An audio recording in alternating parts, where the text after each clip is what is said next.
केंद्र सरकार के 9 साल के कार्यकाल पर राजीव चंद्रशेखर ने की प्रेस कॉन्फ्रेंस। कहा, पिछले 9 वर्षों में भारत ने डिजिटल और प्रौद्योगिकी के क्षेत्र में उठाया बड़ा कदम।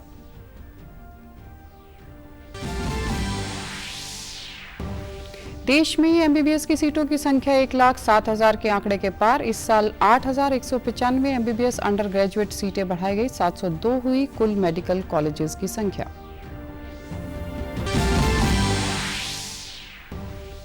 हरियाणा में जल क्रांति की हुई शुरुआत। मुख्यमंत्री ने नागरिकों से की भावुक अपील, धरती से दोहन करो, शोषण नहीं।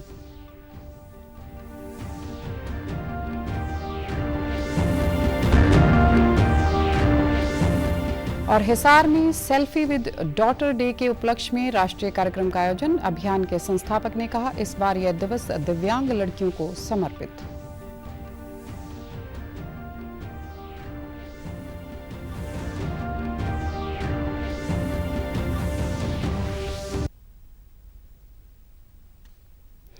नमस्कार, मैं हूं आरजू। अब समाचार विस्तार से। इलेक्ट्रॉनिक्स और सूचना प्रौद्योगिकी राज्य मंत्री राजीव चंद्रशेखर ने कहा कि पिछले 9 वर्षों में भारत ने डिजिटल और प्रौद्योगिकी के क्षेत्र में बड़ा कदम उठाया है। इन वर्षों में डिजिटल लेन देन के क्षेत्र में भारत दुनिया का सबसे बड़ा देश बन गया है। नई दिल्ली में एक संवाददाता सम्मेलन को संबोधित करते हुए राजीव चंद्रशेखर ने कहा कि देश 5G शुरू होने के बाद सबसे तेज कार्यान्वयन का साक्षी बन रहा है। देश में डिजिटल संपर्क में बढ़ोतरी हुई है। इसके साथ ही साइबर स्पेस में सुरक्षा को सुनिश्चित करने के लिए यह सरकार की दूरदर्शिता और मिशन है। एक जमाना था इंडिया में, मैं भी I was also an entrepreneur those days, 2G के जमाने में, 3G के जमाने में, जहां पे हर कंपोनेंट वाज इंपोर्टेड। और अब जब हम टेलीकॉम के बारे में बात करते थे, लॉस्ट डेकेड में import dependency, 2G scams, zero loss, investor का दौड़ना, डिस्ट्रक्शन ऑफ वेल्थ, ये था कैरेक्टरिस्टिक, ये था सिचुएशन लॉस्ट डेकेड में। और आज fastest 5G roll out, high degree of indigenous 5G component, 700 district में 8 महीने में 5G का रोल आउट हुआ है। और जैसे एक टेलीकॉम एंटरप्रेन्योर ने कहा है, no first, no follow up, no running around the corridors and no tall claims. ये है बदलाव। 2004 से 2014 के दशक को निरर्थक करार देते हुए राजीव चंद्रशेखर ने प्रौद्योगिकी क्षेत्र में बेहिसाब भ्रष्टाचार के लिए पिछली सरकार की आलोचना की।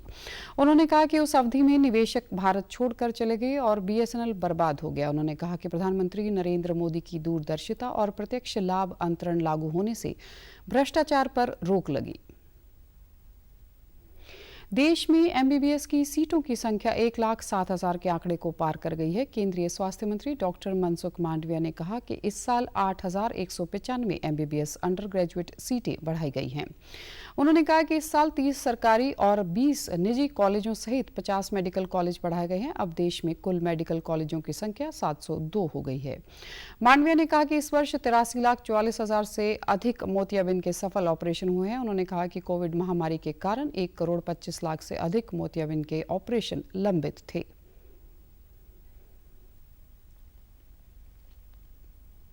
मुख्यमंत्री मनोहर लाल ने आज चंडीगढ़ में जल क्रांति की ओर कदम बढ़ाते हुए एकीकृत जल संसाधन कार्य योजना का शुभारंभ किया। इस अवसर पर उन्होंने कहा कि आज का दिन ऐतिहासिक है जब इतने बड़े स्तर पर जल संसाधन के लिए कार्य योजना की शुरुआत की गई है। हरित क्रांति, श्वेत क्रांति व नीली क्रांति के बाद अब हरियाणा में जल क्रांति की शुरुआत हो रही है। इस योजना का लक्ष्य 2 वर्षों की अवधि में पानी की मांग और आपूर्ति के अंतर को लगभग 50% तक पूरा करना है। मुख्यमंत्री ने कहा कि जल संरक्षण तरीकों को अपनाकर पानी की खपत को कम करने के लिए लगातार प्रयासों की आवश्यकता है। राज्य सरकार जल संरक्षण अभियान को जन आंदोलन बनाकर लोगों की सक्रिय भागीदारी के लिए सर्वोत्तम प्रयास करेगी। पानी का जो संकट है उससे हम स्वयं भी बचें और अगली पीढ़ी उसको भी हम बचाएं, तो ये पर्यावरण बचाने की दृष्टि में एक बहुत बड़ा महत्वपूर्ण योगदान है। तो 5 जैसे तत्व हैं प्रकृति के, भूमि है, गगन है, वायु है, अग्नि है और नीर है। अगर इन 5 को इकट्ठा जोड़ दिया जाए तो ये भगवान बनता है। भ भूमि, ग गगन, व वायु, अ अग्नि और न नीर। तो भगवान के इन 5 तत्वों को बचाना, सुरक्षित रखना, ये हमारे जीवन के लिए वर्तमान में भी, आने वाली पीढ़ियों के लिए, भविष्य के लिए भी बहुत महत्वपूर्ण है। और इससे चिंतित केवल हम हैं ऐसा नहीं है, पूरा विश्व इन चीजों से चिंतित है। मुख्यमंत्री ने भावुक होते हुए कहा कि बेटियों ने हमें आवाज दी तो हमने बेटी बचाओ बेटी पढ़ाओ अभियान चलाया। आज हमारा फर्ज बनता है कि हम अपने प्राकृतिक संसाधनों का दोहन करें, लेकिन किसी भी कीमत पर उनका शोषण न करें। सब मिलकर प्रयास करेंगे तो पानी भी बचेगा और धरती माता की रक्षा की जा सकेगी। प्रधानमंत्री नरेंद्र मोदी ने चैट जीपीटी बनाने वाले सैम ऑल्टमैन से मुलाकात की। इस मुलाकात को ज्ञानवर्धक बताते हुए प्रधानमंत्री ने ट्वीट किया। उन्होंने कहा कि ज्ञानवर्धक बातचीत के लिए धन्यवाद। भारत के तकनीकी पारिस्थितिक तंत्र को बढ़ाने में आर्टिफिशियल इंटेलिजेंस की क्षमता वास्तव में विशाल है, और वह भी विशेष रूप से युवाओं के बीच। हम उन सभी सहयोगों का स्वागत करते हैं जो हमारे नागरिकों को सशक्त बनाने के लिए हमारे डिजिटल परिवर्तन को गति दे सकते हैं। ओपन एआई के सीईओ सैम ऑल्टमैन ने भी प्रधानमंत्री के साथ हुई बैठक को लेकर ट्वीट किया। उन्होंने लिखा कि भारत के अविश्वसनीय तकनीकी पारिस्थितिक तंत्र पर चर्चा करते हुए प्रधानमंत्री नरेंद्र मोदी के साथ शानदार बातचीत हुई। वास्तव में पीएमओ इंडिया में लोगों के साथ मेरी सभी बैठकों का सभी ने आनंद लिया।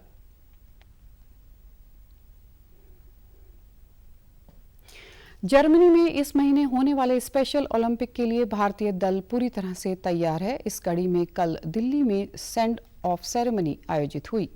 इस मौके पर केंद्रीय खेल मंत्री अनुराग सिंह ठाकुर ने खिलाड़ियों के हौसले को बढ़ाते हुए कहा कि उन्हें यकीन है कि इस बार खिलाड़ी पिछली बार से ज्यादा पदक जीतने में सफल होंगे।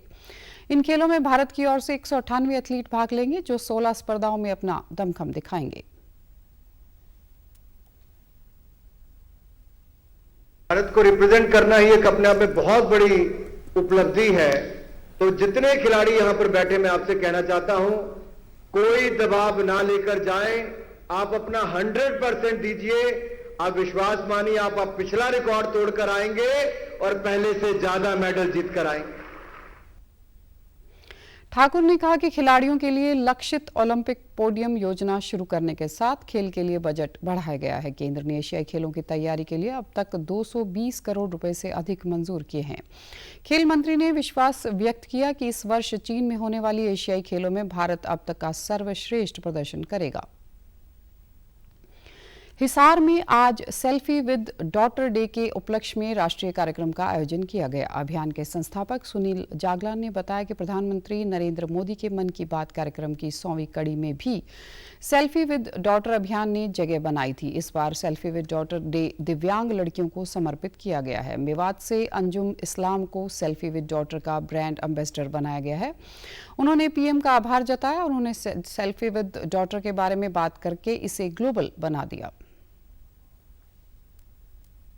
सेल्फी विद डॉटर में अब की बार जो अवार्ड किया गया है वो सेवाग्राम ग्राम पंचायत को लिंगानुपात पर कार्य करने के लिए दिया गया है। और इसके अलावा मेवात जैसे पिछले क्षेत्र के लिए हमने जो ब्रांड एम्बेसडर की प्रतियोगिता की गई थी, उसमें अंजुम इस्लाम लड़की को मेवात क्षेत्र का सेल्फी विद डॉटर का ब्रांड एम्बेसडर भी बनाया गया है। और बहुत सारी दिव्यांग लड़की आज हमारे यहाँ पर गेस्ट ऑफ ऑनर बनी हैं और उन्होंने अपनी भावनाएं व्यक्त की हैं। तो प्रधानमंत्री जी का बहुत आभार, जिन्होंने 100वें एपिसोड में फिर से इस अभियान को जिक्र करके इसको ग्लोबल बना दिया। करीबन 70,000 के करीब सेल्फीज अपलोड हो चुकी हैं और वो करीबन 60 से 70 देशों से ही अपलोड हुई हैं।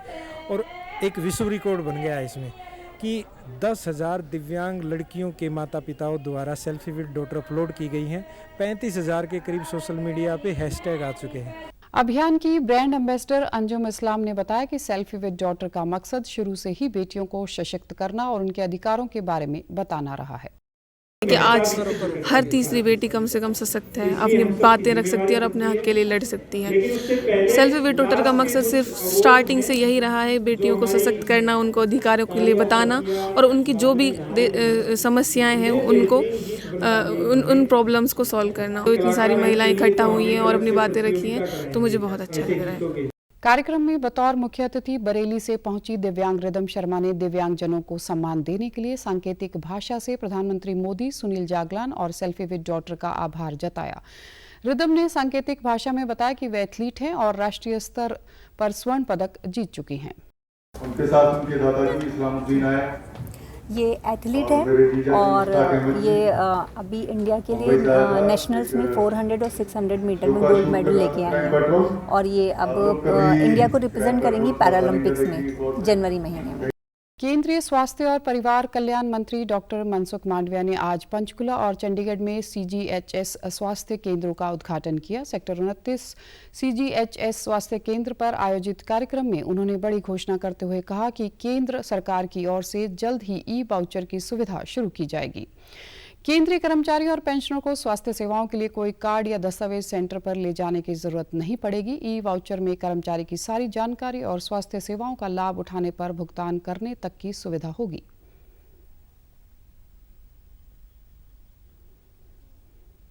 आने वाले दिनों में भारत सरकार की ओर से हम ई-रुपए वाउचर देने की दिशा में आगे बढ़ रहे हैं। मेरे CGHS लाभार्थी के अकाउंट में ई वाउचर होगा। एन पैनल लेबोरेटरी हो, हॉस्पिटल हो, उसके पास उसको एक्सेस करने की फैसिलिटी होगी।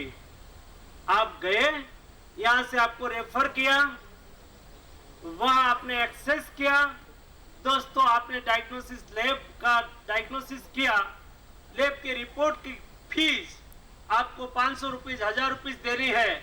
आपको उसके लिए बिल रखने की आवश्यकता नहीं है, वहां ही स्वैप किया, आपका पेमेंट हो गया। दोस्तों, इस दिशा में हम आगे बढ़ रहे हैं। आने वाले दिनों केंद्रीय स्वास्थ्य मंत्री ने कहा कि पहले देश में सिर्फ 25 शहरों में CGHS सेंटरों की सुविधा थी, लेकिन मोदी सरकार ने 9 सालों में इनकी संख्या को बढ़ाकर 80 कर दिया है। हरियाणा के शिक्षा, वन एवं पर्यावरण मंत्री कंवर पाल ने कल भाजपा कार्यालय में प्रेस वार्ता को संबोधित किया। इस दौरान उन्होंने सरकार की 9 साल की उपलब्धियों को बताते हुए कहा कि प्रधानमंत्री नरेंद्र मोदी के कुशल नेतृत्व में अंतर्राष्ट्रीय स्तर पर भारत की शान बढ़ी है। पिछले 9 साल सेवा, सुशासन व गरीब कल्याण को समर्पित रहे।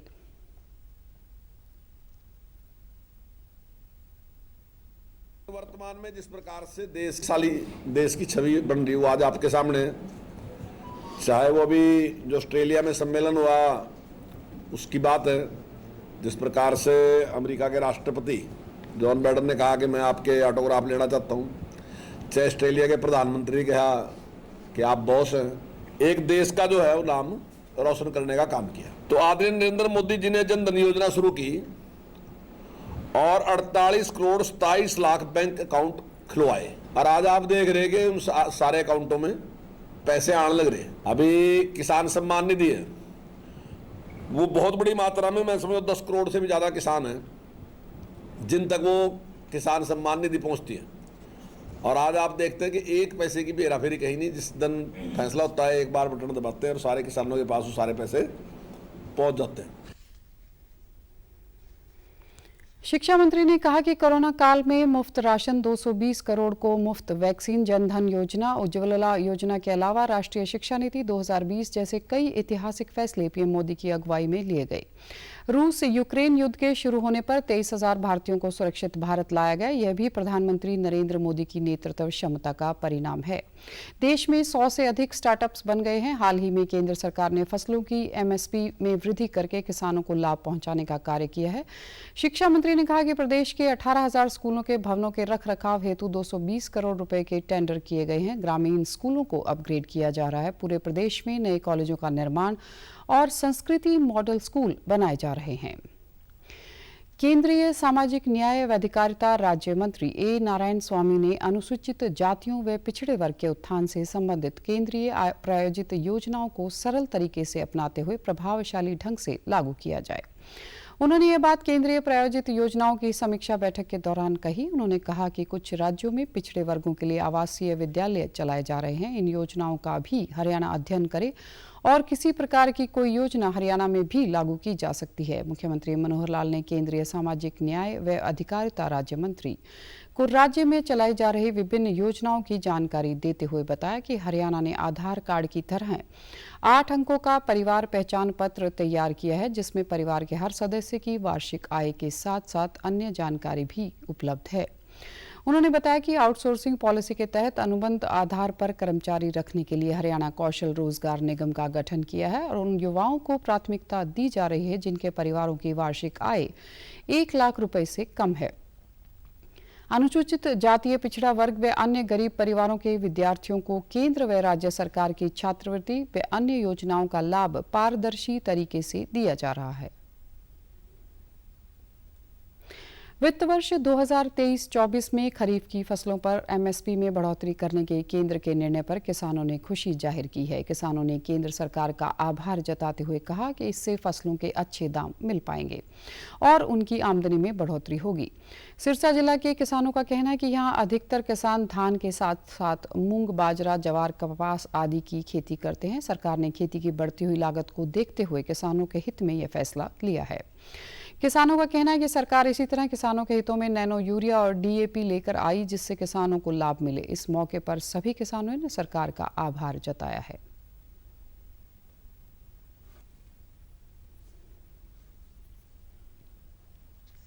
जो भी सरकार ने चलो आपदे फसल ते झोने वास्ते जिहड़ा रेट वधाया है या मूंग दा रेट वधाया है और अन्य चीज़ों का जिहड़ा रेट वधाया ਉਹਦੇ ਵਾਸਤੇ ਅਸੀਂ सरकार ਦਾ ਧੰਨਵਾਦ ਕਰਦੇ ਹਾਂ ਵੀ ਹੋਰ ਵੀ ਸਾਨੂੰ ਰਾਹਤ ਮਿਲੇ। ਸਾਨੂੰ ਕਿਸਾਨਾਂ ਨੂੰ ਉਹਦੇ ਵਾਸਤੇ ਹੀ ਮੰਗ ਕਰਦੇ ਵੀ ਸਾਨੂੰ ਰਾਹਤ ਮਿਲੇ ਹਰ ਚੀਜ਼ ਵਾਸਤੇ। ਸਰਕਾਰ ਨੇ ਜਿਹੜੀ ਐਮਐਸਪੀ ਵਧਾਈ ਹੈ ਇਹਦਾ ਬਹੁਤ ਜ਼ਿਮੀਂਦਾਰਾਂ ਨੂੰ ਫਾਇਦਾ ਹੈ ਕਿ ਹੋਰ ਵੀ ਜ਼ਿਮੀਂਦਾਰਾਂ ਵਾਸਤੇ ਸਰਕਾਰ ਕਰੇ ਤੇ ਬਹੁਤ ਧੰਨਵਾਦ ਕਰਦੇ ਹਾਂ ਅਸੀਂ सरकार ਦਾ।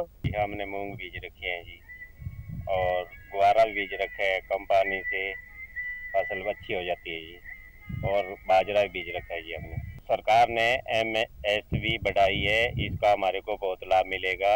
सरकार का हम बहुत बहुत धन्यवाद करते हैं। तो सरकार किसानों के लिए बहुत अच्छा कर रही है।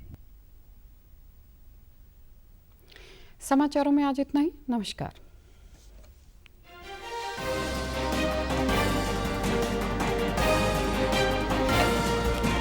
कौन सी